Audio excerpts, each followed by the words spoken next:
जय श्री कृष्णा, राधे राधे। तो आज हम सुनाएंगे कार्तिक मास अध्याय 8वां। तो हाथ में लीजिए पुष्प, तेल और आसन लगाकर दीपक जलाकर घी का और पूरा जरूर सुनना चाहिए। इससे बहुत फल मिलता है। और इस महीने में तिल इस वजह से कहते हैं कि तिल विष्णु भगवान को बहुत ज्यादा पसंद है, चावल उनको नहीं चढ़ते हैं। इस वजह से तिल इस महीने में दान करना, चढ़ाना, शालिग्राम की पूजन करना और तिल से बहुत ज्यादा प्रसन्न होते हैं। तिल का दीपक जलाना, तिल का तेल ना हो तो थोड़े से अपन ने घी के दीपक में थोड़े से तिल डाल लो तो भी फल मिलता है। और तिल ही नीचे रखना चाहिए दीपक के, तो बहुत सारा पुण्य मिलता है। तो आप सब सुनिए जरूर। तो चलिए, राधे राधे, जय श्री कृष्णा। नारद जी बोले, हे राजन, अब मैं कार्तिक के व्रत की समीक्ष में उद्यापन विधि सुनाता हूँ। व्रत पूरा होने के फल मिलने और विष्णु भगवान की प्रसन्नता के लिए कार्तिक शुक्ल चतुर्दशी को उद्यापन करें। तुलसी जी के सुशोभित 4 द्वारों का एक सुंदर मंडप बनाकर तोरण बंधनवार बांधकर फूल माला आदि से सजावे। मंडप के चारों द्वारों पर मिट्टी के पुण्यशील सुशील जय विजय भगवान के द्वारपालों को बनाकर उनका पूजन करें। फिर तुलसी के चारों ओर अनेक रंगों से शोभावित सर्व तो भद्र चक्र बनावे। उनके ऊपर पंचरत्न और नारियल रखकर एक सुंदर कलश स्थापित करें। इसके बाद वहां लक्ष्मी सहित विष्णु भगवान की स्थापना करके पूजन करें।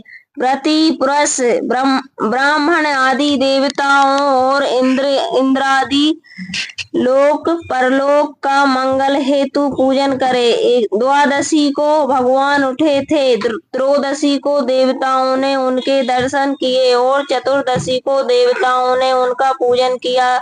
अतः भगवान की उस दिन शांत और सावधान होकर पूजा करें। गुरु की आज्ञा प्राप्त करके भगवान विष्णु की सुंदरमयी प्रतिमा का पूजन षोडशोपचार से करें और विविध प्रकार के भोग अर्पण करें। रात्रि में जागरण कर ब्राह्मण आदि के साथ भजन कीर्तन करता रहे।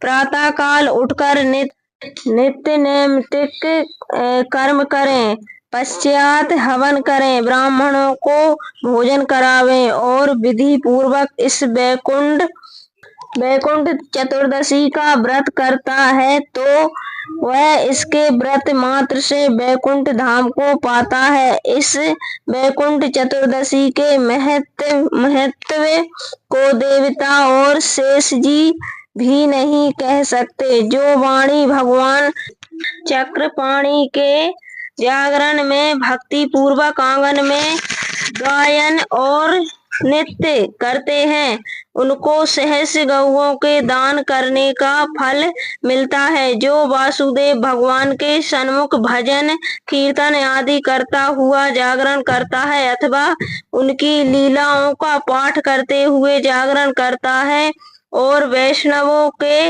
मन को आनंद देता है, उसे पूर्ण मुक्ति मिल जाती है। जो मुंह से वृथा की बकवास नहीं करता है उसका पुण्य दिन प्रतिदिन कोटि तीर्थ यात्रा के समान हो जाता है। तदनंतर पूर्णमासी के दिन रात्रि सहित 30 अथवा 1 ब्राह्मण को अपनी सामर्थ्य के अनुसार निमृत दे, क्योंकि इसी दिन विष्णु भगवान मत्स्य रूप में उत्पन्न हुए थे। अतः इस दिन किया गया होम जप और दान अक्षय फल देने वाला है। अतः उनको प्रसन्न करने के लिए इस तिथि में उन ब्राह्मणों को खीर आदि अन्न का भोजन करावें तथा अतो देवा इन मंत्रों से तिल और खीर का हवन करें। तत्पश्चात ब्राह्मणों को यथाशक्ति दक्षिणा दें और नमस्कार करें। फिर विधि पूर्वक भगवान का पूजन करें। पश्चात देवताओं, तुलसी और कपिला गाय का पूजन करें। फिर सपत्नीक वस्त्र आभूषणों से सुसज्जित होकर गुरु का पूजन और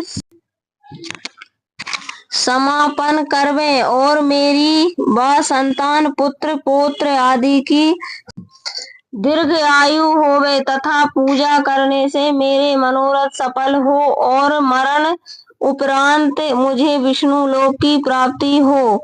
ऐसे उन ब्राह्मणों से क्षमापन करके और प्रसन्न कर पूजा विसर्जन करें तथा पूजा की सामग्री एक गो के समेत गुरु आचार्य को निवेदित करें। पश्चात परिवार व मित्रों सहित भोजन करें। कार्तिक और माघ की ऐसी ही विधि कही गई है। भक्ति सहित कार्तिक का व्रत रखने वाले लोग धन्य हैं, वे ही सदा पूजे हैं और वे ही सफल मनोरथ हैं। कार्तिक उपवास के भय से देह सथ सब पाप कांपने लगते हैं और कहते हैं कि अब हम कहाँ जाएं। वे व्रती के तेज से क्षीण होकर दूर भागते हैं।